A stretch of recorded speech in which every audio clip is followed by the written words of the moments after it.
Bismillahirrahmanirrahim. Assalamualaikum warahmatullahi wabarakatuh. Balik lagi dengan saya pada pembelajaran biologi, di mana pada pertemuan kali ini kita akan membahas mengenai keanekaragaman hayati dan klasifikasi. Apakah kalian sudah siap? Baik, jika sudah siap, mari kita lanjutkan ya. Nah, sebelumnya apa sih yang kalian ketahui tentang keanekaragaman hayati? Jadi, keanekaragaman hayati ini merupakan keberagaman makhluk hidup berdasarkan perbedaan ciri yang dapat diketahui melalui observasi. Nah, di mana keanekaragaman hayati ini dibagi menjadi 3 tingkatan, yaitu yang pertama ada tingkat genetik, tingkat spesies, dan tingkat ekosistem. Oke, yang pertama yaitu keanekaragaman tingkat genetik, di mana keanekaragaman ini terjadi karena keanekaragaman susunan gen ya, yang memunculkan variasi antar individu dalam spesies, di mana keanekaragaman ini juga menyebabkan tidak ada individu yang sama persis. Nah, contohnya yaitu seperti bunga kertas ya.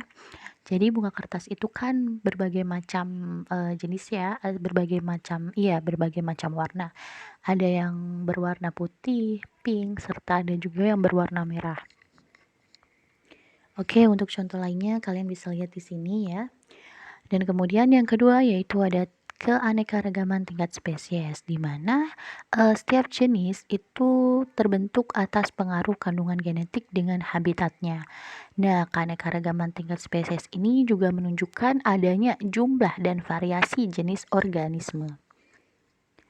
Contohnya yaitu seperti aren, kelapa, terus ada pinang serta nipah. Nah, keempatnya itu menempati habitat yang berbeda. Namun masih satu jenis, yaitu pada famili Arecaceae. Kemudian yaitu yang ketiga ada keanekaragaman tingkat ekosistem. Nah, di mana pada keanekaragaman tingkat ekosistem ini menggambarkan jenis populasi organisme dalam suatu wilayah yang ditunjukkan dengan adanya perbedaan faktor abiotik serta dengan adanya perbedaan komposisi jenis populasi organismenya. Nah, macam-macam ekosistem di dunia ini tuh kan banyak sekali ya, yaitu seperti hutan hujan tropis, terus savana, kemudian ada hutan gurun, kemudian ada padang rumput ya, dan masih banyak lagi.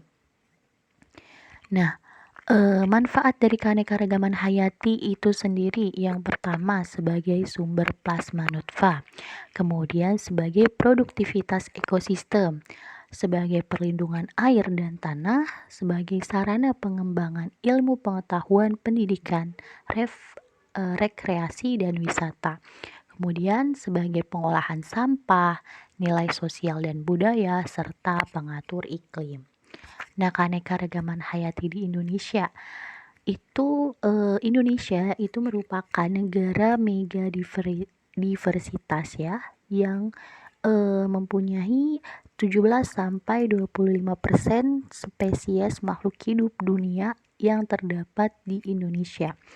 40.000 spesies tumbuhan, 350.000 spesies hewan, serta 12.000 jenis jamur dan 1.500 jenis monera yang terdapat di Indonesia. Kemudian perkiraan jumlah spesies biota utamanya yaitu seperti monera di Indonesia itu memiliki 1.500 ya, sedangkan di dunia itu monera terdapat 4.700 jenis ya. Kemudian selanjutnya yaitu seperti jamur. Jamur di Indonesia itu terdapat 12.000 jenis ya, sedangkan di dunia itu terdapat 47 jenis jamur. Nah, selanjutnya yaitu aktivitas manusia yang mempengaruhi keanekaragaman hayati.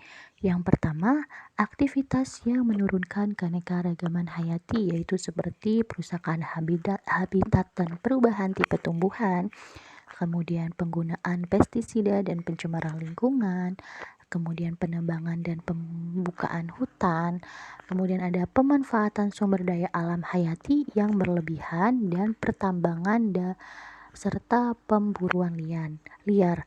Nah, selanjutnya yaitu aktivitas manusia untuk melestarikan keanekaragaman hayati, yaitu yang pertama seperti pembiakan in situ, yaitu pembiakan makhluk hidup langka dalam habitat aslinya.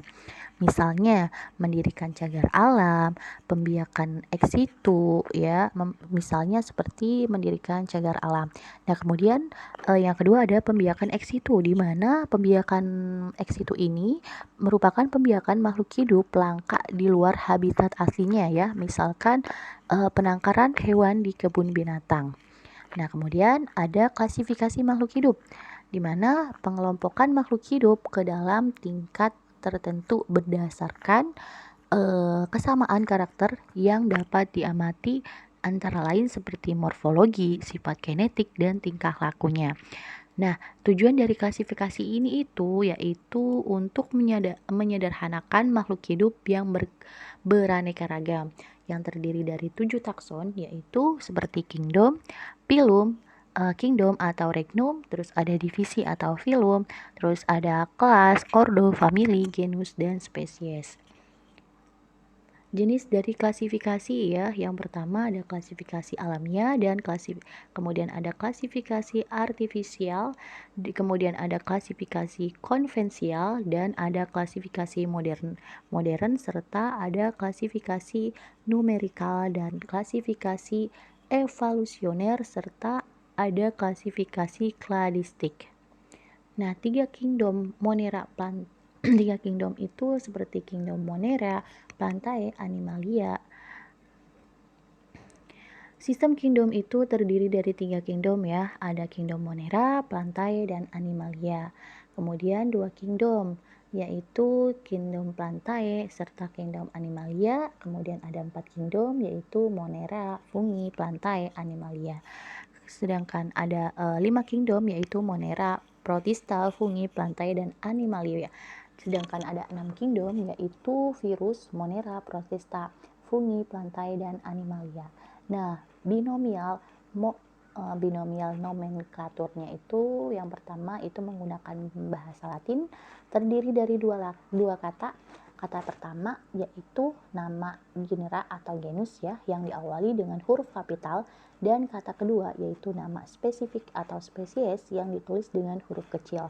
Nah, penulisan nama ilmiah juga ditandai dengan membuat 2 garis yang terpisah untuk nama genus dan nama spesies atau dicetak dengan huruf miring. Contohnya seperti Varanus komodoensis. Nah, dari situ kan sudah terlihat jelas ya bahwa huruf pertamanya itu diawali dengan huruf kapital, dan untuk seterusnya yaitu untuk penulisan nama ilmiahnya itu bisa juga ditulis dengan menggunakan 2 garis yang terpisah atau dengan cetakan huruf miring ya.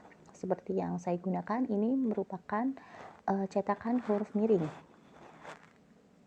Oke, sampai sini semoga bisa dipahami ya. Selamat belajar, semoga kalian menjadi orang-orang yang sukses. Wabillahi taufik wal hidayah. Wassalamualaikum warahmatullahi wabarakatuh.